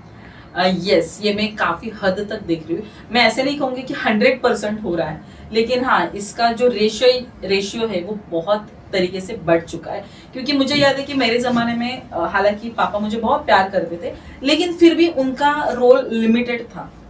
लेकिन आज मैं देखती हूँ ना, तो हर एक पापा बहुत ज्यादा इन्वॉल्व है। उल्टा वो तो ज्यादा एक्साइटेड है कि मेरा बेटा है या मेरी बेटी, तो मैं उसको स्कूल लेके जाऊंगा, उसकी पीटीए में अटेंड करूंगा, जो भी पेरेंट टीचर्स की मीटिंग होती है उसके एक्टिविटी में उसके साथ जाऊंगा। तो बहुत सारे लोग ऑफिस से छुट्टी लेना शुरू कर दिए हैं, जब भी शाम को आते हैं तो वो बच्चों के साथ टाइम स्पेंड करना चाहते हैं, वो शुरू कर देते हैं। फिर कुछ चीजें जैसे कि उसको स्कूल के लिए रेडी करना, पहले मम्मी सब करती थी, अब पापा भी उतने इन्वॉल्व होते हैं। तो ये बहुत अच्छा चेंज है, ट्रांसफॉर्मेशन। देखा ना, ये मॉडर्नाइजेशन का ही एक रिजल्ट है। Right. कि आजकल पिताजी भी उतने ही इन्वॉल्व है। तो मैं सारे पिताजी को अप्रिशिएट करना चाहूंगी। अभी देखो मतलब इसी पे मैं वापस बोलना चाहूंगा कि हमारे जमाने में या फिर मतलब पहले के जमाने में जहाँ पे ग्रैंड पेरेंट्स काफी इन्वॉल्व होते थे पेरेंटिंग के रोल में, तो आजकल ये थोड़ा सा कम हुआ है। तो इसका कुछ इम्पैक्ट पड़ता है या फिर उससे कोई फर्क नहीं पड़ता है? मतलब जी ये बहुत ज्यादा इम्पैक्ट पड़ता है। अगर आप देखेंगे ना, तो आज के जमाने में साइकोलॉजी से रिलेटेड बहुत सारे डिजीजेस आ चुके हैं, पहले नहीं थे। उसका क्या रीजन था? 80s तक आप देखेंगे ना तो जॉइंट फैमिली हुआ करती थी। तो ऑब्वियसली मेरे मम्मी पापा अगर बिजी है तो मेरे लिए कोई ना कोई इंसान अवेलेबल है। कि मेरी फेवरेट चाची होती थी, दादी के साथ मेरा कनेक्शन अच्छा था, फिर मेरे सबसे बड़े भाई के साथ कनेक्शन अच्छा है, मेरे छोटी बहन के साथ कनेक्शन अच्छा है। जॉइंट फैमिली में लोग हुआ करते थे और एक दूसरे के साथ हमेशा रहते थे, सपोर्टिव सिस्टम होती थी। Right. मैं ऐसे नहीं कहूंगी कि झगड़े नहीं होते थे, डिफरेंसेस नहीं होते थे, लेकिन सहारा बहुत ज्यादा था एक दूसरे का। 80s के बाद लोगों ने माइग्रेशन करना शुरू कर दिया, है ना, कि काम के लिए बाहर पढ़ने लगे। फिर वो न्यूक्लियर फैमिली बन गए। न्यूक्लियर फैमिली बनने के बाद फिर बच्चे को कहाँ रखे? तो बेबी सिटिंग में रखे। तो वो जो उसका अकेलापन है वो बढ़ता चला गया। तो अभी वो जो 80s 90s के पेरेंट्स है, अभी वो ग्रैंड पेरेंट्स बन गए हैं। ठीक है, अभी क्या हुआ है, अभी जमाना इतना बदल गया है कि पहले के जमाने में बहुत सारे लोग बहुत सिर्फ ऐसे ही झगड़े करते थे। अभी के ग्रैंड पेरेंट्स बहुत समझदार है, वो इतने इन्वॉल्व नहीं होते हैं बच्चों के जिंदगी में। और फिर भी जो बच्चे हैं वो अपने ग्रैंड पेरेंट्स को दूर रखना चाहते हैं, और ये इतना हद तक सही नहीं है, क्योंकि हर एक इंसान बुरा तो नहीं होता है, उसका एक तरीका अलग होता है। तो यहाँ पे ये समझना बहुत जरूरी है कि ग्रैंड पेरेंट्स का रोल बहुत इंपॉर्टेंट होता है। देखो, बीइंग डॉटर इन लॉ, शायद मेरे फैमिली के साथ कोई रिलेशनशिप में प्रॉब्लम हो सकती है कि मेरे ससुर जी अच्छे नहीं, मेरी सास अच्छी नहीं, मेरी ननद अच्छी नहीं, मेरा देवर अच्छा नहीं, लेकिन मेरे बेटा या बेटी के लिए दादा दादी बेस्ट है। उनका रिलेशन बहुत यूनिक और अच्छा होता है। जब अगर आप देखेंगे तो दादाजी को अगर कहा जाता है, उनकी वाइफ कहती है कि जाओ बाजार से सामान लाओ, तो बोलेंगे अरे मेरे घुटनों में दर्द है। Right. लेकिन जब उनका पोता या पोती बोलते कि आप ही मेरे घोड़े हो, आपको घोड़ा बन के घूमना है, तो वो उनके अंदर वो एनर्जी आ जाती है। Of course. तो वो एनर्जी कहाँ से? क्या वो झूठ बोल रहे कि मेरे घुटनों में दर्द है? नहीं, वो पोता पोती का प्यार है, Yeah. जिसकी वजह से उनके अंदर वो एनर्जी आ जाती है। तो अगर मेरे और मेरे रिलेटिव्स में कितने भी डिफरेंसेस हो, लेकिन मेरे बच्चे के लिए उनका प्यार बहुत अमेजिंग और अच्छा होता है। आप देखेंगे मेरी जनरेशन के बहुत सारे लोग अपने ग्रैंड पेरेंट्स के साथ रहकर ही बड़े हुए हैं। कुछ रीजन की वजह से उनके पेरेंट्स उनके साथ नहीं रह पाए, लेकिन ग्रैंड पेरेंट्स ने उनको बहुत अच्छे तरीके से बड़ा किया है। कई बार मम्मी पापा फेल हो जाते हैं, वहां पे ग्रैंड पेरेंट्स का रोल बहुत उम्दा होता है। तो मैं कहूंगी कि आज के जमाने में हर एक बहू ने अपने ग्रैंड पेरेंट्स के साथ अपने बच्चों को छोड़ना जरूरी है। और इसका मैं थोड़ा सा और एक अलग परसेप्शन देना चाहूंगी। थोड़ा सा सेल्फिश होना जरूरी है कि अगर कोई प्रॉब्लम से कोई डिफरेंसेस है घर में, तो हम अलग रहते हैं, सास ससुर अलग रहते हैं, तो मैं चाहती हूँ कि मेरा बच्चा मैं आज बिल्कुल भी अपने सास ससुर के पास नहीं छोड़ना चाहती, देवर के पास नहीं जाना चाहिए या फिर बुआ के पास नहीं जाना चाहिए। मैं कहती हूँ नहीं, जाने दो, क्योंकि पेरेंटिंग करते वक्त मुझे भी थोड़ा रिलैक्सेशन होना चाहिए, थोड़ा सा सेल्फिश बनना जरूरी है। क्योंकि वो तो उसके साथ कुछ गलत नहीं करेंगे, वो तो उल्टा ज्यादा प्यार करेंगे अपने ग्रैंड चाइल्ड के साथ। तो ना हफ्ते में 2 दिन मुझे छुट्टी मिलनी चाहिए बीइंग अ मदर, तो वो दिन मुझे सैटरडे संडे भेजना चाहिए मेरे बच्चे को अपने ग्रैंड पेरेंट्स के पास, और मुझे भी अपनी जिंदगी जीने को शुरुआत कर देनी चाहिए। तो यहाँ पे हम जो अटक गए हैं ना कि नहीं छोड़ना चाहिए फिर नहीं देना चाहिए, ये बंद करके उस मम्मी ने समझना चाहिए कि उसकी जिंदगी में उसको 2 दिन जीने हैं। और ग्रैंड पेरेंट्स ना अलग तरीके से अपने बच्चे को संभालते हैं, समझाते हैं, उनके संस्कार बहुत अच्छे अमेजिंग होते हैं। कुछ चीजें जो मैं नहीं समझा पाती वो लोग अच्छे तरीके से उसको दे पाते हैं। सही है। अभी सिर्फ मतलब ये वाले इसका आंसर देते थे, आपने एक साइकोलॉजी वर्ड यूज किया, तो आजकल बच्चों का साइकोलॉजी और संस्कार मतलब इसका क्या कनेक्शन है? ये बहुत गहरा कनेक्शन है, क्योंकि एक्चुअली संस्कार क्या होते हैं? क्या ये कोई प्रोडक्ट है कि मैंने आपके हाथ में दिया और आपको संस्कार आ गए? नहीं। तो संस्कार ये मन के ऊपर किए जाते हैं, माइंड, और माइंड का कनेक्शन क्या है? साइकोलॉजी, मानस शास्त्र है ना। तो हमें संस्कार उस माइंड के ऊपर ही करने होते हैं। तो साइकोलॉजी और माइंड, संस्कार दोनों कनेक्टेड ही है, एक ही वर्ड है। क्योंकि जो भी मुझे सिखाया गया है, जो भी, जैसे कि अगर मैं मेरे बच्चे को सिखाती हूँ कि झूठ नहीं बोलना चाहिए, हमेशा सही का चीज करनी चाहिए, सही डिसीजन लेना चाहिए, किसी को नुकसान नहीं देना चाहिए, ये तो अभी उसने सुन के लिया, समझ के लिया। लेकिन जब भी वो बाहर जा रहा है तब उसका माइंड उसको कहता है कि तुम्हें ये करना है या नहीं करना है। तभी तो मैं नहीं हूं बताने के लिए। तो साइकोलॉजी तब जाके काम करती है जब हमने ऑलरेडी उसके माइंड के ऊपर वो संस्कार करके रखे हैं। ओके। अभी देखो मतलब बहुत सारे पेरेंट्स मेरे ख्याल से अभी भी दुविधा में है कि हमको मॉडर्न तरीके से पेरेंटिंग करना है या पुराना ट्रेडिशनल तरीके से ही करना है। तो आपके हिसाब से मॉडर्न या ट्रेडिशनल कौन सा बेस्ट होता है? हाँ जी, वैसे बेस्ट तो कुछ होता नहीं है, क्योंकि मैंने थोड़ी देर पहले कहा कि ये कोई रेसिपी नहीं है कि इसमें इतने चम्मच ही शुगर होनी चाहिए, फिर इतने चम्मच ही चीनी चाय पत्ती होनी चाहिए। हर एक के लिए अलग होता है, ठीक है। तो मुझे अगेन मेरे बच्चे को क्या बनाना है, किस तरीके का इंसान बनाना है, उसके लिए मुझे सारी चीजें समझनी जरूरी है। कई बार ट्रेडिशनल मेथड बहुत यूजफुल होती है, कई बार मॉडर्न मेथड्स बहुत यूजफुल होती है। जैसे कि मेरे बेटे को, खुद मेरा बेटा जो है 7 साल का है, उसको बिल्कुल मोबाइल एडिक्शन नहीं है। ओके। अगर हम कहीं जर्नी कर रहे हैं, अगर वो यहाँ पे बैठा है तो मोबाइल को यूज नहीं करेगा, लेकिन उसको मोबाइल की सारी चीजें आती है, उसको लैपटॉप पूरी तरीके से इस्तेमाल करने आता है। ये इंपॉर्टेंट है कि मॉडर्नाइजेशन होना जरूरी है, नई नई चीजों को अडॉप्ट करना, एक्सेप्ट करना सीखना जरूरी है, लेकिन हमारे संस्कार हमें भूलने नहीं चाहिए। जैसे थोड़ी देर पहले कहा था कि अटाया और कुछ भी हो, सोच हमारी होनी चाहिए। थैंक यू ज्योत्सना जी, बहुत ही अच्छे तरीके से आपने सारे सवालों का जवाब दिया। अभी आते हैं हम लोग लास्ट पड़ाव पे ही हैं। हाँ। तो थोड़ा सा हम लोग माहौल को थोड़ा फनी में लेके जाते हैं। आपका ऐसा कोई नॉटीएस्ट मोमेंट जो आपके पूरे जर्नी में आपको लगा कि ये नॉटीएस्ट मोमेंट है मेरे? जर्नी का नहीं, लेकिन मैं लाइफ का एक किस्सा शेयर करना चाहूंगी। मुझे ना हल्के फुल्के सीरियल्स बहुत पसंद है, जैसे कि आपने कभी देखा होगा सारा भाई वर्सेस सारा भाई। तो उसमें एक फैमिली होती है जहाँ जो सास होती है वो बहुत मॉडर्न होती है, हाई स्टेटस होती है, और उनकी जो बहू होती है वो थोड़ी मिडिल क्लास टाइप होती है, तो वो उनको हमेशा टोकती रहती है।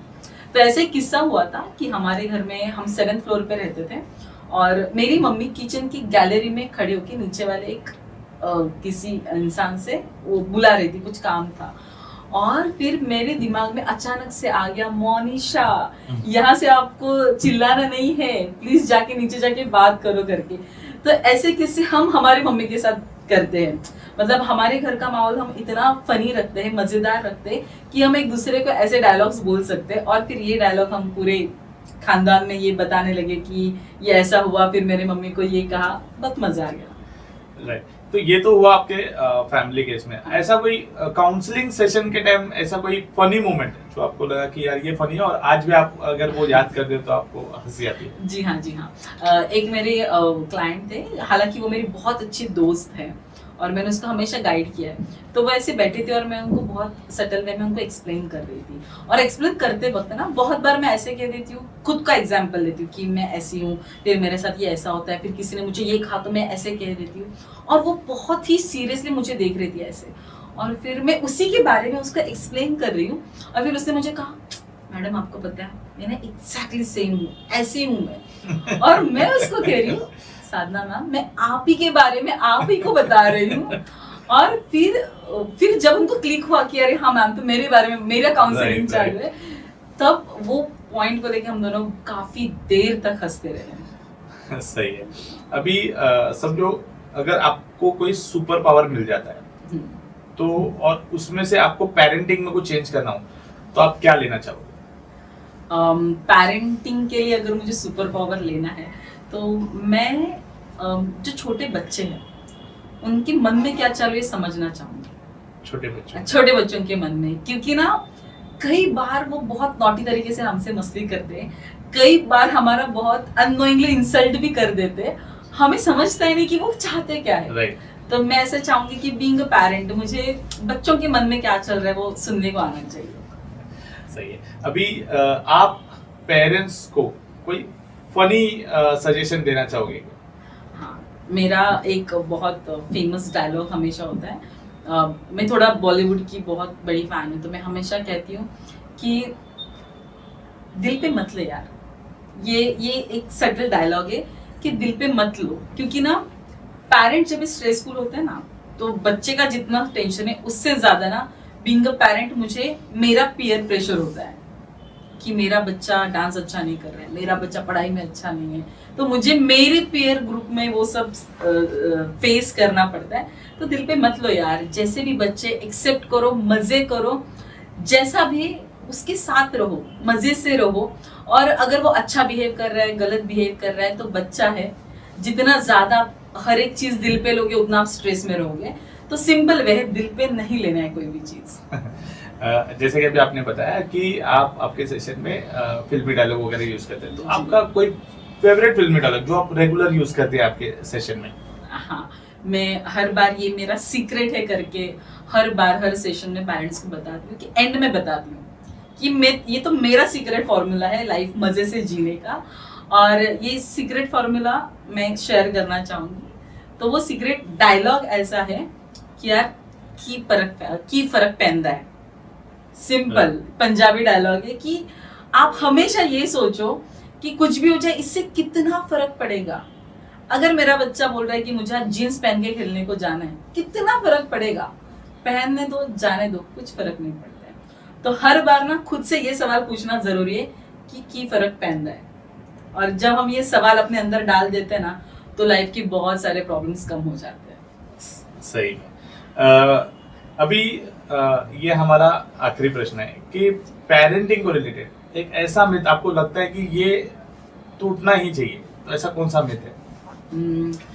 पेरेंटिंग को लेके वैसे तो बहुत सारे मिथ है, मतलब हर एक चीज, जैसे मैं कहूंगी हर एक चीज एक मिथ ही होती है। तो सबसे पहले मैं ये कहना चाहूंगी कि बच्चों के साथ झूठ बोलना जरूरी है। ये जो पेरेंट्स को लगता है तो प्लीज आप ये अभी से बंद कर दो। कमिटमेंट बहुत जरूरी होती है, अपने बच्चों के साथ ट्रूथफुल रहना बहुत जरूरी होता है। और पता है, हम अपने बच्चे को, अगर आप देख रहे हैं आज के जमाने में लोग अगर क्राइम कर रहे हैं, करप्शन कर रहे हैं, तो ना ये बचपन में हो चुका है कि हम क्या करते हैं कि मेरे को एक किसी दे दो मैं तुम्हें चॉकलेट दूंगा, मुझे ये दे दो मैं तुम्हें वो कर दूंगा। तो ऐसे करते करते हमने बचपन से ही बच्चों को करप्शन करना सिखा दिया। It is very normal. फिर हम झूठ बोलते हैं कि आज मैं तुम्हारे लिए ये लेके आऊंगा, मैं ये चॉकलेट लाऊंगा, तुम ये कर दो मैं तुम्हें ये करके दूंगा, और वो होता ही नहीं है। Right. उस दिन वो मैंने चॉकलेट लेके गई ही नहीं हूँ। तो बच्चे तभी से सीख जाते हैं कि नहीं, मम्मी ने ये नहीं लाया है तो मुझे भी यही करना है। तो ये सबसे बड़ा मिथ है कि बच्चों को समझता नहीं है। बच्चों को सब समझता है। जो मेन एज होता है ना संस्कारों वाला, वो होता है 0 to 7 years एज, तभी हम संस्कार दे सकते हैं। तो पेरेंट्स को ये समझना जरूरी है, जहाँ पे हम कहते हैं कि बच्चे छोटे उनको कुछ नहीं समझता, हालांकि वो एज है जहाँ उनका सब रिकॉर्डिंग चालू है, और वो रिकॉर्डिंग बड़े होने के बाद वो बाहर आने वाला है। तो ये जो एज है जब हम उनसे झूठ बोलते हैं कि वहाँ पे भूत है, यहाँ पे ये है, वहाँ पे वो है, ये सारी चीजें करना बंद कर दीजिए। और बच्चों को कुछ नहीं समझता, ये जो डायलॉग है ये इसको दूर हटा दीजिए, क्योंकि हर एक बच्चे को अपने अपने तरीके से हर एक चीज समझती है। क्या बात है। Thank you so much Jyotsna ji, आपके साथ बात करके बहुत अच्छा लगा। मैं अभी आपसे ये रिक्वेस्ट करना चाहूंगा कि अभी आपको पिछले एक आध घंटे से सब व्यूवर्स देख रहे हैं, जिसमें से उनको समझ में आ रहा है कि पेरेंटिंग सही में जरूरी है, पेरेंटिंग कोचिंग की भी जरूरी है। हो सकता है काफी सारे पेरेंट्स को ऐसा लगता हो कि हमारी तरफ से सही तरीके से पेरेंटिंग नहीं हो रही। तो मैं चाहूंगा कि आप थोड़ा आपके फर्म के बारे में, आपके जीजाओ के बारे में थोड़ा बताएं कि आप क्या क्या सेशन लेते हो, आप किस किस तरह से ट्रेनिंग देते हो, या क्या क्या कोचिंग देते हो। तो ये थोड़ा सा डिटेल में बताएं, ताकि अगर समझो कोई व्यूवर्स है और उनको लगता है कि हमको पेरेंटिंग कोच की जरूरत है या फिर आपकी जरूरत है, तो वो आपको कैसे कनेक्ट करें, तो इसके बारे में थोड़ा सा बताइए। जी जरूर। तो मेरी कंपनी का नाम है R-Cube the cosmic mind LLP, और मेरा ब्रँड है जिजाऊ। मेरी टॅगलाईन है प्रत्येक घरात शिवबा जन्मतो कारण आम्ही जिजाऊ घडवतो। तो सबसे पहले तो मैं पेरेंट्स के लिए काम करती हूँ। तो जितने भी पेरेंट्स है जिनके बच्चे 0 to 10 years एज में है, उनको मुझे मिलना बहुत जरूरी है, क्योंकि वही एज है 0 to 7 years एज जहाँ संस्कार दिए जाते हैं। उसके बाद हम संस्कार नहीं दे सकते। तो ऐसे एज में हम किस तरीके से वो अप्लाई करें, किस तरीके से वो संस्कार दे, वो टेक्निक समझने के लिए आपको मुझे मिलना बहुत जरूरी है। उसके बाद का एज आता है 11 to 20 years एज। अगर आपके बच्चे इस एज ग्रुप में आते हैं तो आपको मुझे मिलना बहुत जरूरी है, क्योंकि ये वो एज ग्रुप होता है जहाँ पे बच्चों को ना फैमिली से ज्यादा दोस्त नजदीक के लगते हैं। टीन एज में जाते तो उनके टीन एज के प्रॉब्लम्स होते हैं। देखो ऑलरेडी उनके फिजिकल स्ट्रक्चर में चेंजेस हो रहे हैं, हार्मोनल चेंजेस हो रहे हैं, मेंटल चेंजेस हो रहे हैं, इमोशंस चेंज हो रहे हैं। ऐसे समय पे उनको समझ के लेना बहुत जरूरी है और उनके साथ खड़े रहना बहुत जरूरी है। तो इसके लिए अगर आपके बच्चे 11 to 20 years एज में, तो आपको मुझे मिलना बहुत जरूरी है। उसके साथ साथ 21 to 30 years एज, जहाँ पे बहुत क्रूशियल एज पीरियड है ये। देखिए आप, हमारा एजुकेशन खत्म होता है, हम करियर डिसीजन लेते हैं, हम शादी का डिसीजन लेते हैं, और हम बच्चे पैदा करने का डिसीजन इसी 10 साल में लेते हैं। और ये समय पे पेरेंट्स का रोल बहुत ज्यादा जरूरी होता है, जो हालांकि पेरेंट्स को नहीं पता है कि उनका रोल किस तरीके से अपने बच्चों को सपोर्ट करने वाला है। और इसलिए अगर आपके बच्चे 11 to 21 to 30 years के एज में भी है, तो भी आपको मुझे मिलना जरूरी है। मिलने का तरीका बहुत इजी है। मेरा मोबाइल नंबर मैं आपसे शेयर कर दूंगी, आप वहां पे व्हाट्सएप पे हमें मैसेज कर सकते हैं। फिर आपको अपॉइंटमेंट लेनी है, और उसके बाद बेसिक डिस्कशन करने के बाद, कॉल पे बेसिक डिस्कशन करने के बाद, हम आपके घर पे आके काउंसलिंग सेशंस अरेंज करते हैं। अगर आप मुंबई से बाहर हैं तो ऑब्वियसली हम लोग ट्रैवल भी करते हैं। अगर कोई जगह पे बहुत सारे फैमिलीज है तो हम ट्रैवल करते हैं ऑल ओवर इंडिया। हम दुबई तक ट्रैवल करके आए हैं हमारे सेशंस के लिए।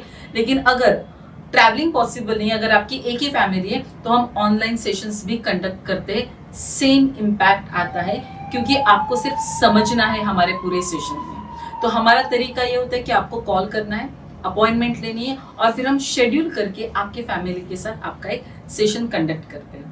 अभी पेरेंटिंग के साथ साथ हम बच्चों को, जैसे कि पेरेंटिंग में आपको समझा कि मेरे बच्चे की इमोशनल नीड क्या है और उसको किस तरीके से फुलफिल करना है, ये जैसे आपको पेरेंटिंग में समझ जाता है, उसके साथ साथ बच्चे को समझना बहुत जरूरी है। मुझे ये समझा कि बीइंग अ पेरेंट मैं कैसी हूँ, मुझे क्या क्या चेंज करना है, लेकिन मेरा बच्चे का एक तरीका है, पैटर्न है, वो क्या है। क्योंकि अगर आपको पता है, अगर आपको खुद को भाई बहन है या फिर आपके 2 बच्चे हैं, तो दोनों का बिहेवियर अलग है। मेरा और मेरे बड़े भाई का बिहेवियर अलग है, मेरा और मेरे बहन का बिहेवियर अलग है। तो एक ही घर में होने के बावजूद, सेम सिचुएशन में रहने के बावजूद, सेम संस्कार देने के बावजूद दोनों अलग बिहेवियर कैसे है? तो हर एक इंसान अलग होता है, इसलिए पेरेंटिंग के बाद अपने बच्चे का पैटर्न समझना जरूरी है ताकि उस हिसाब से उसके साथ बिहेव किया जाए। जैसे बोलते हैं ना, किसी लोगों को लाठी का मार ही चाहिए और कुछ लोगों को शब्दों का मार चाहिए।